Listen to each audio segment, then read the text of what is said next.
All right, hello. Today we're going to be going over this hard question that may or may not show up on your future SATs. It's a very tricky one and it gets many people. So today we're just going to be going over it. It says, in this figure, parallel lines A and B are intersected by lines C, D, and E. If Z is 49, Y is 136, and V is less than Z, which statement about X and W must be true? And then we're given choices: X is less than W, greater, equal, and whatever this last equation is. Okay, so let's just start with what it's given us. Z is 49, so we write that down. And Y is 136, so this angle right here is 136, and this angle right here is 49. So we know that a straight line is obviously, it's going to add up to 180. So in order to find this, we can just do 180 minus 136 minus 136. So that's going to be 44. So this is 44. Okay. And if this is 49, this is also going to be equal to 49 because they're corresponding angles. And or the opposite vertical angle, so they're going to be equal to each other. So this is also going to be 49. And now that we have two angles, we know that sum of triangles is 180. So we can just find this last angle by doing 180 minus 44 minus 49. So therefore, this last angle, this guy, is 87. So same thing that I did here, since their vertical angles are the same.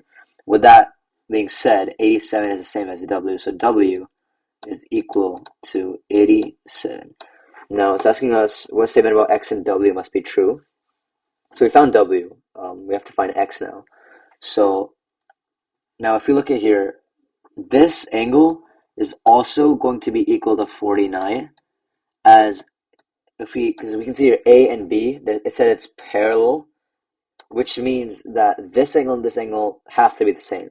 So if this is 49, we can find this angle right here by doing 180 minus 49, because that's the same thing we did over here. So 180 minus 49, that's 131. So this is 131, okay?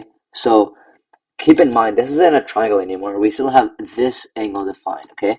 So if we have 131, 49, 44, so this is basically a polygon now, okay? It's a random shape. It's not a triangle anymore. So instead of using 180, we're going to be using 360, because all interior angles, they're going to add up to 360. So we do 360 minus 131 minus 49 minus 44. So we get 136. So this is 136. Okay?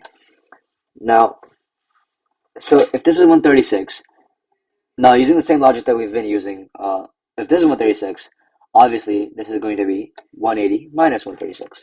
So 180 minus 136, 44. So this is 44. Awesome. Now we have yet to find V, okay? So it says V is less than Z, okay? And we know Z is equal to 49.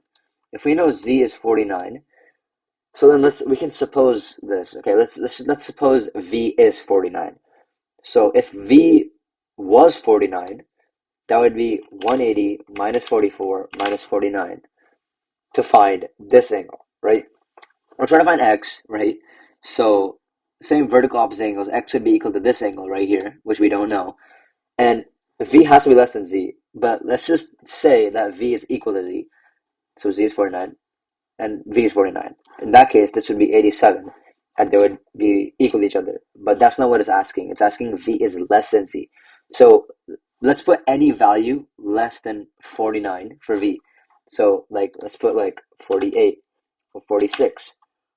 Less than 49. So let's put 48, right? We can see that it's greater than W.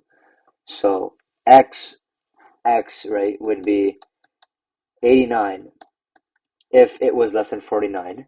And if it was equal to 49, then it would be 87. But it's asking for less than. So if it is less than, then it's 89. Hope that makes sense. So in this case, the answer would just be B.